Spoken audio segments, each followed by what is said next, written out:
사무엘상 22장 1절 2절입니다. 우리 짧은 말씀이니까 다 같이 한 목소리로 한번 같이 봉독하겠습니다. 그러므로 다윗이 그곳을 떠나 아둘람굴로 도망하매 그의 형제와 아버지의 온 집이 듣고 그리로 내려가서 그에게 이르렀고, 환난당한 모든 자와 빚진 모든 자와 마음이 원통한 자가 다 그에게로 모였고, 그는 그들의 우두머리가 되었는데 그와 함께한 자가 400명 가량이었더라. 아멘. 우리 한국 교회는 선교 초기에 복음이 싹도 틔우기 전에 일제 강점기를 맞이했습니다. 고난의 시기에 우리 한국 교회는 독립과 애국이라고 하는 깃발을 들었습니다. 그래서 교회에서는 찬송가는 독립운동가였고, 목사님의 설교는 애국과 독립에 맞춰져 있었습니다. 그 설교를 들은 성도들은 독립운동가로 자신들의 인생을 헌신하고 뛰어들었습니다.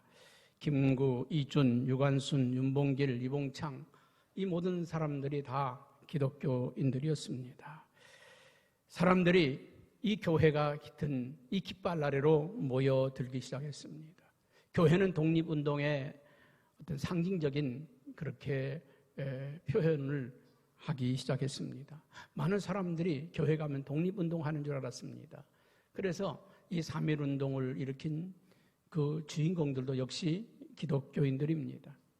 여러분, 33인 가운데 17명이 기독교인입니다. 그 당시 기독교 인구는 20만 명에 불과했습니다. 그리고 감리교인이 그 중에 7분이 감리교회가 민족대표 33인 중에 하나였습니다. 감리교회라고 하면 그 당시에 얼마 되지도 않았습니다. 그저 한 1, 2만 명 될까 말까 하는 그런 소수가 감리교인입니다. 그런데 그 감리교인 중에서 민족대표가 7명이 나왔다는 것은 정말 대단한 일입니다. 우리 독립운동에 교회가 앞장을 섰다는 것입니다. 6.25 전쟁 이후에 교회는, 나라는 배고픔과 가난, 보릿고개를 넘으면서 굶주린 배를 끌어안고 살아야 하는 한 시대가 있었습니다. 교회는 이때 부여와 성공의 깃발을 들었습니다. 할 수 있다, 하면 된다, 해보자. 예수 믿으면 복 받는다, 잘 산다, 성공신학을 부르짖기 시작했습니다. 한국교회는 급성장했습니다. 최고의 부흥기를 맞이했습니다. 나라는 민주화와 산업화, 선진화가 이루어졌습니다. 우리나라는 우뚝 섰습니다. 세계 10대 강국 안에 들어설 만큼 우리나라는 발전하고 성공했습니다. 그 성공과 발전의 후유증으로 우리는 오늘 고통의 시대를 맞고 있습니다. 2000년대에 들어서면서 양극화가 극심해졌고 사회 갈등의 시대가 도래했습니다. 교회는 침체하고 탈종교화하고 있는 모습을 우리는 보게 됩니다. 많은 젊은이들이 교회를 떠나기 시작을 했고, 교회 학교가 없는 교회들이 많아져 가고 있습니다. 2020년 맞이하면서 우리는 역사의 전환점을 맞이했습니다. 코로나19라고 하는 전 세계적 팬데믹 현상을 맞이하고 있습니다. 많은 사람들이, 많은 삶이 뒤집어지기도 하고 뒤바뀌어지는 그런 시대에 우리가 살고 있습니다. 많은 사람들은 환난을 만난 사람들, 원통한 사람들로 가득하고, 분노하고 있는 사람들로 가득하고, 상처 입은 사람들로 가득 차고 있습니다. 교회는 지금 어떻게 해야 될까? 어떤 깃발을 들어야 하는가 하는 숙제가, 과제가 우리에게 주어졌다고 생각이 듭니다. 오늘 이 시간에 원통한 사람이 많은 시대에, 분노하고 있는 사람이 많은 시대에 교회를 향해서 돌을 던지고, 또 교회를 욕하고, 또 교회를 향해서 필요 없다고, 어떤 식당에서는 심지어 우리 식당에서는 교인을 받지 않습니다 하는 그런 표를 내건 식당도 있다고 합니다. 여러분, 우리 교회는 과연 이 시대에 어떻게 해야 할까? 교회의 존재가 어디에 있을까? 우리가 들어야 될 깃발은 무엇인가 하는 고민을 해보게 되는 것입니다. 여러분, 지금 우리가 들어야 될 것은 치유와 회복, 용서와 사랑이라고 하는 깃발을 들어야 한다는 것입니다. 교회가 저들을 치유해야 되고 저들의 분노한 마음들을 가라앉혀야 되고 상처 입은 심령들을 위로하고 어루만지고 감싸는 역할을 지금 우리가 해야 할 때가 되었다고 하는 것입니다. 저는 어제 오늘 이 설교를 준비하면서 따뜻한 이야기 하나를 한 주소에서 봤습니다.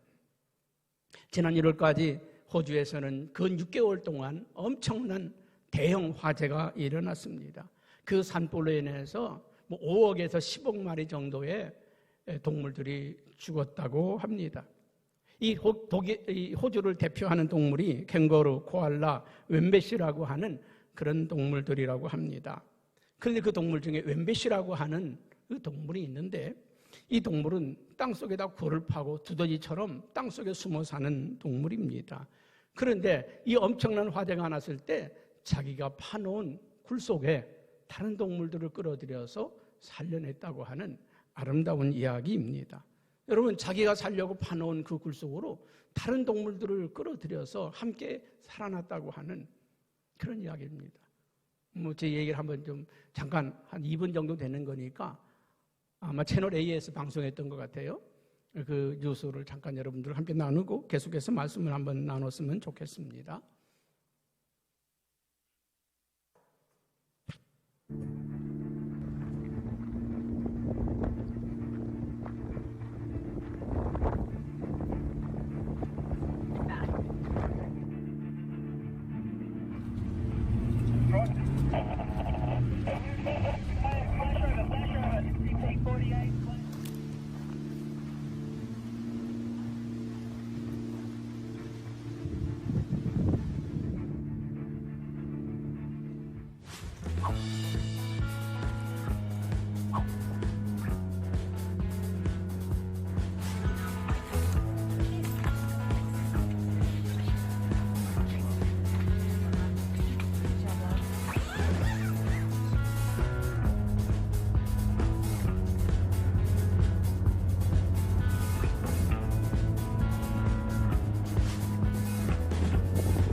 이 웬베시라고 하는 이 동물이 자기 굴 속에 다른 동물들을 끌어들여서 함께 살았다고 하는 거죠.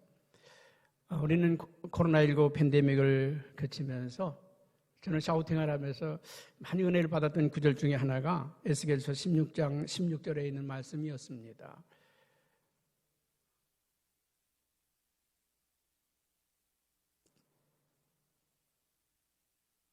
(16장 16절) 맞나요? 제가 잘못 기록을 했나?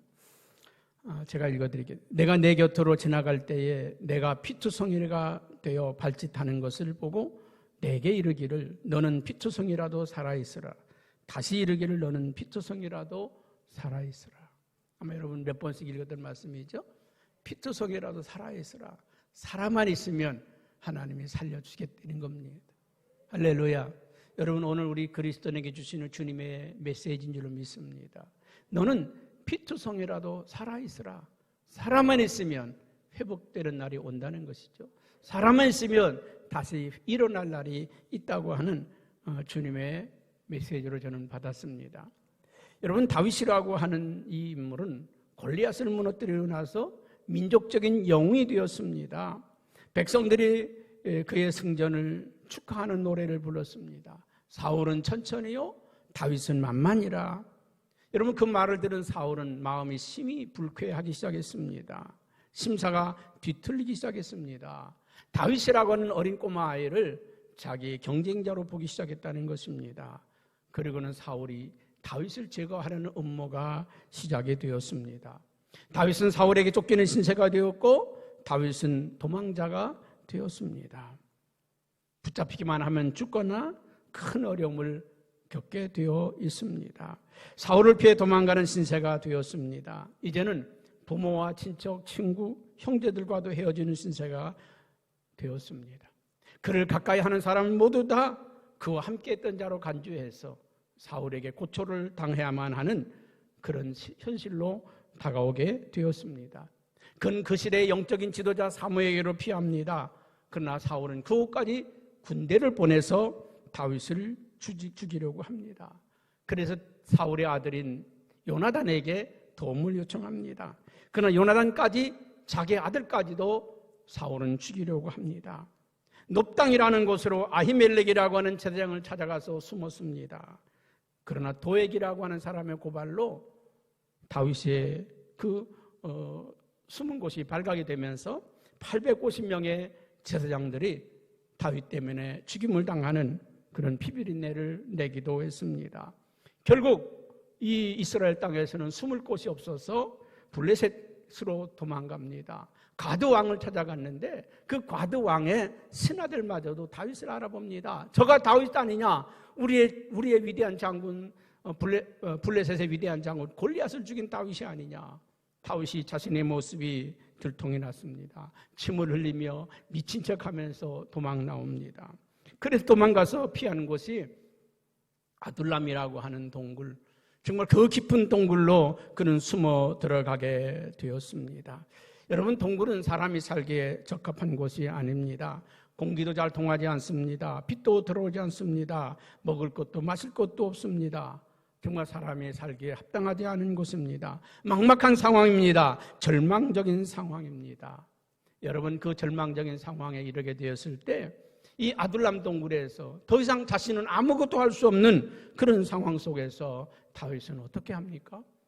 다윗은 이 아둘람 동굴 속에서 기도하게 됩니다.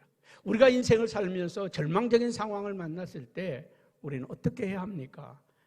기도하는 것밖에 없습니다. 도림이 없는 인생도 의지하지 말고 방백들을 의지하지 말라. 오직 여호와 하나님을 의지하라고 하나님이 우리에게 말씀하지 않습니까? 시편 142편은 바로 이 다윗이 이 아둘람 동굴에 숨어 있을 때에 자신의 모습을 노래한 것이 시편 142편입니다. 시편 142편 1절 2절을 보니까 그렇게 말합니다. 내가 소리내어 여호와께 부르짖으며 내가 소리내어 여호와께 간구하는도다. 내가 내 원통함을 그의 앞에 토로하며 내 우한을 그의 앞에 진술을 하는도다. 다윗은 외롭고 고독하고 절망적인 상황에서 하나님께 부르짖어 기도했다는 것입니다. 예전에도 기도했습니다. 양을 돌볼 때도 기도했고 골리앗을 무찌를 때도 기도했고 그의 매 순간마다 아침에 눈을 뜨고 저녁에 잠을 자기 전에도 그는 기도했습니다.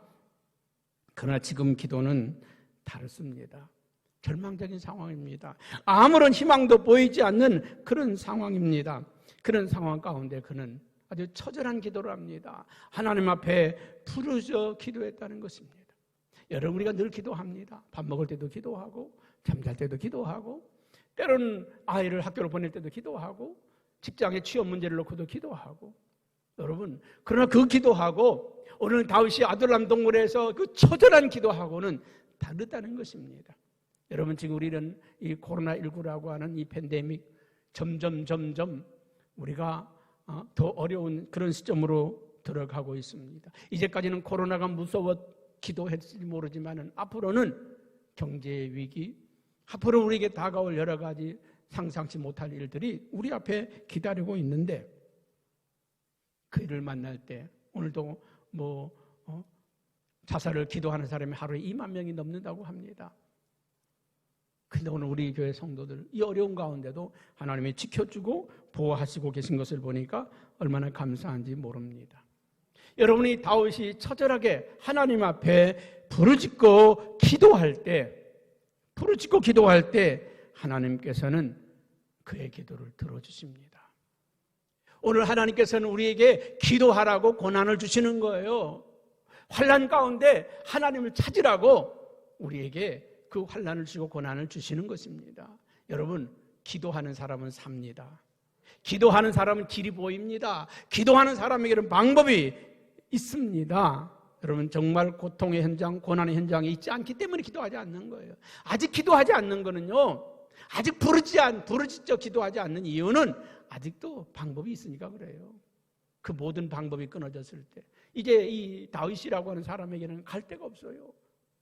이 사울을 움직일 수 있는 사무엘에게 갔는데도 거기까지 쫓아와 죽이려고 하고, 그 아들 요나단의 품에 숨었는데도 요나단까지 죽이려고 하고, 850명이 한 1000여 명의 사람들의 제사장을 거느리고 있는 그 제사장에 피했는데도 거기까지 쫓아와서 850명의 제사장을 쳐 죽이면서까지 다윗을 찾았던 사울 아닙니까? 적국 이제 블레셋에 왔는데도 이 블레셋에도 숨을 곳이 없습니다. 이제는 자기를 숨겨줄 곳은 아무것도 없어요. 갈 곳도 아무것도 없어요. 그래서 이 아둘람 동굴 속에 숨어든 다윗이 하나님 앞에 처절하게 부르짖어 기도했다는 것입니다. 그랬더니 하나님께서는 오늘 이 다윗에게 겸손함을 가르쳐 주셨습니다. 그렇습니다. 아둘람 동굴은 우리에게 겸손을 가르쳐 주는 것입니다. 우리에게 환난과 시련과 고난은 우리를 겸손하게 만들어 줍니다. 다윗은 잘 나갈 때는 자신이 잘 나가서 그런 줄 알았습니다.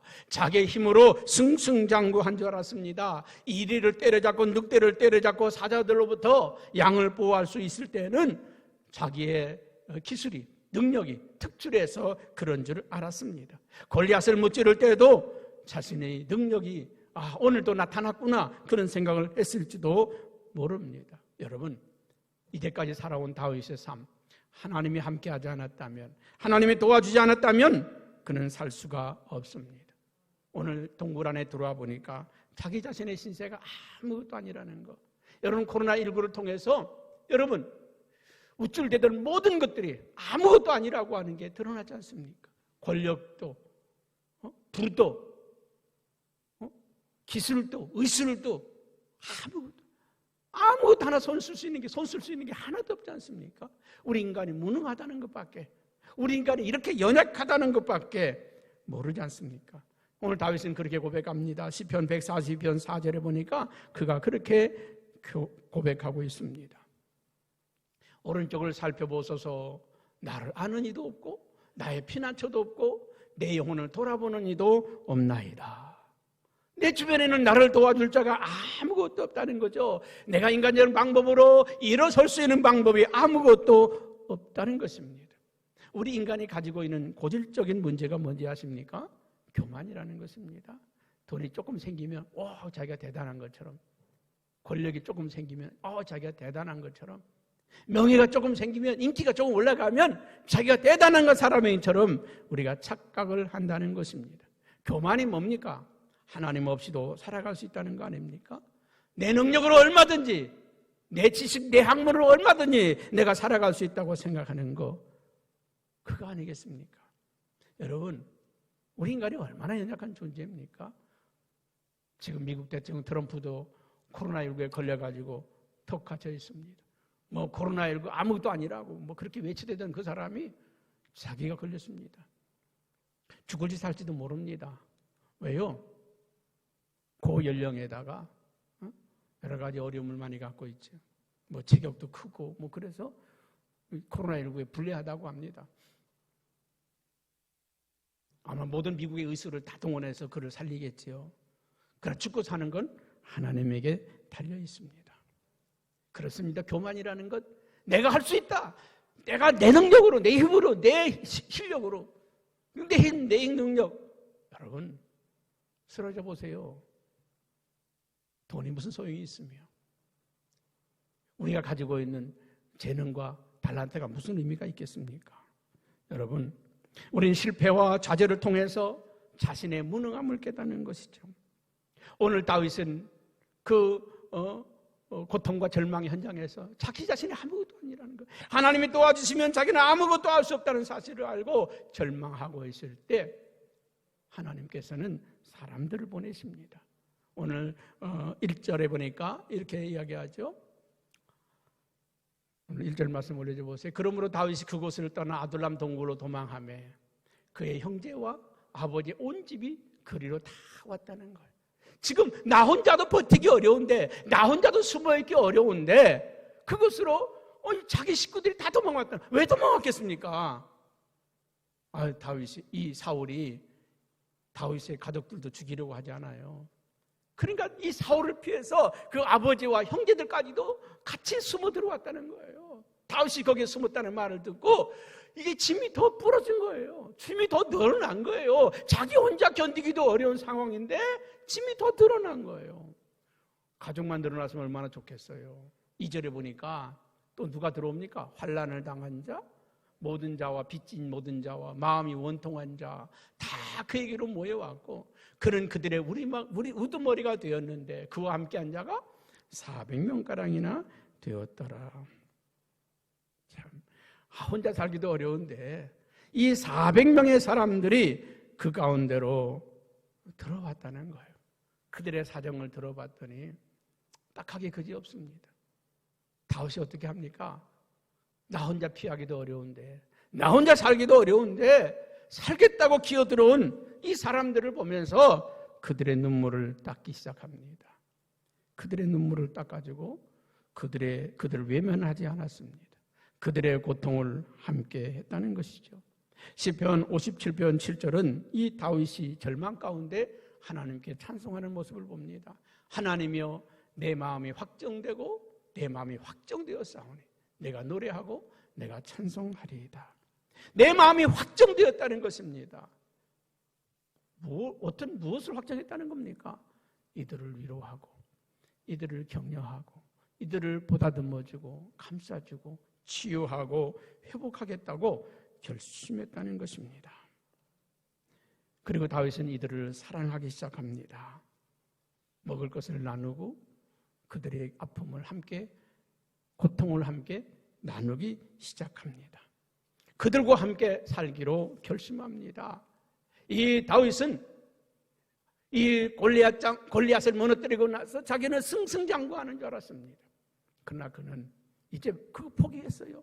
성공도 포기하고 또 그의 앞으로 찬란한 미래도 포기하고 이 다윗은 이들과 함께 나는 고통을 나누리라. 이들과 함께 아픔을 나누리라. 이들과 함께 하리라. 이들을 위해서 싸우고 이들을 위해서 내가 함께 하겠다고 하는 정말 대단한 용기를 가졌습니다. 사랑하는 성도 여러분, 이제 우리 교회가 꿈꿔야 될 꿈이 무엇이겠습니까? 이제 우리 교회가 큰 게로 부흥되는 꿈입니까? 아니면 우리가 어떤 큰 축복을 받는 겁니까? 이제 우리가 들어야 될 깃발은 우리 교회가 부흥되지 않아도 괜찮고 성장하지 않아도 괜찮고 이 교회를 찾아 들어오는 모든 사람들을 우리는 위로하고 감싸고 따뜻하게 보다듬어주고 우리의 것을 함께 나누는 그런 교회로 깃발을 들어야 된다는 것입니다. 진정한 지도자는 고통받고 눈물 흘리고 애통하는 그 백성들의 마음을, 그들에게 마음을 주는 것입니다. 오늘 다윗은 나는 성공이나 미래 한 나라의 지도자 왕이 되는 꿈을 꾸는 게 아니라 나는 이들과 함께 고통을 나누겠다고, 이들과 함께 아픔을 나누겠다고, 이들과 함께 살겠다고, 이들의 대변자가 되겠다고 결심하고 다짐하게 되었습니다. 여러분, 그럴 때 다윗은 위대한 왕으로, 아둘람의 왕으로 등극됩니다. 아둘람의 왕으로, 아둘람 왕국으로. 여러분, 그 아둘람의 이 거짓대들의 왕이 되면 뭐합니까? 이 거짓대들의 대통령이 되면 뭐합니까? 그런데 놀라운 사실은 그 400명이 다윗을 위해서 목숨을 바쳤다는 것입니다. 다윗을 위해서 자기의 목숨을 바쳤다는 것입니다. 다윗이 한 번은 넋두리를 합니다. 목마르다. 이 블레셋이요 막 쪼여들어옵니다. 이 다윗을 잡기 위해서 이제는 사울이 쫓아오는 게 아니라 블레셋이 다윗을 잡기 위해서 쫓아옵니다. 군대를 동원해서 쫓아옵니다. 다윗이 죽기 직전입니다. 목마르다. 내가 저 어렸을 때 놀 땐 예루살렘 성문가에 우물가 그 우물을 한번 마시고 싶다. 넋두리를 합니다. 그때 3명의 용사들이 뛰어나가서 그 무수한 블레셋 적군을 무찌르고 그리고 물을 떠가지고 다윗에게 바칩니다. 다윗이여, 당신이 그렇게 목말라 하던 그 물을 우리가 떠왔습니다. 그 물을 다윗이 땅바닥에 쏟아부으면서 내가 어찌 이 물을 마시겠느냐? 이거는 너희들의 피다. 누가 목숨을 걸고 그 물을 떠오라고 했더냐? 다윗이요, 그냥 목마르다, 그 말 한마디에 목숨을 걸고 그들이 가서 물을 떠왔습니다. 당신이 그렇게 마시고 싶어 했던 그 물을 우리가 떠왔나이다. 다윗이 그 물을 땅바닥에 쏟습니다. 이거는 너희들의 피다. 내가 어찌 너희들의 피를 마시겠느냐? 그때 그들은 소리칩니다. 다윗을 위해 죽자, 다윗을 위해 죽자. 그리고 나가서 그 엄청난 블레셋 군대를 평정시키고 세운 나라가 다윗 왕국입니다. 이 다윗과 함께 했던 400여의 용사들은 한 번도 진 적이 없습니다. 어떤 전쟁에도 패배한 적이 없습니다. 그들의 용기는 다윗이 어루만져주고 다윗이 감싸 주었기 때문에 그렇습니다. 그렇습니다. 오늘 우리는 이 아둘람 동굴이, 이 교회가 우리의 미래의 방향은 치유와 회복의 길로 가야 한다는 것입니다.